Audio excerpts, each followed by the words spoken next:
இனிய மதிய வணக்கத்துடன் உங்கள் உதவும் நண்பன். நாம் இப்போ பார்த்துட்டு இருக்க இந்த வீடியோ நம்ம ராமநாதபுரம் மாவட்டத்தில் ராமேஸ்வரம் தீவு பகுதிகளில் கடைசி பகுதியான தனுஷ்கோடிக்கு அடுத்து இருக்கக்கூடிய அரிச்சல்முனை பகுதி. இதுதான் இந்தியாவினுடைய கடைசி பகுதி என்று சொல்லலாம். இதுக்கப்புறம் எந்த விதமான வழிகளும் இல்லை. இதிலிருந்து கடல் வழியே ஒரு 20 கிலோமீட்டர் தூரத்தில் தான் நம்முடைய அண்டை நாடான ஸ்ரீலங்கா இருக்குது.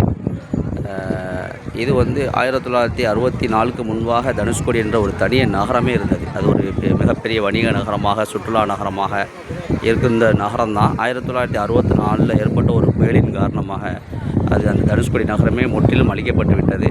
அதுக்கப்புறம் அந்த அழிந்த பகுதிகளை பார்வையிடுவதற்காக மக்கள்கள், சுற்றுலா பயணிகள் போயிட்டு இருந்தாங்க. அப்போ இந்த அரிச்சல்முனை பகுதிகளுக்கெல்லாம் வருவதற்குண்டான சாலை வசதிகள் இல்லை.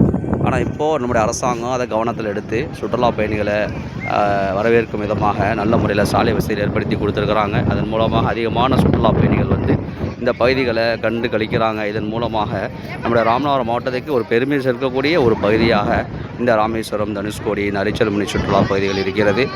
நன்றி, வணக்கம். உதவும் நண்பன்.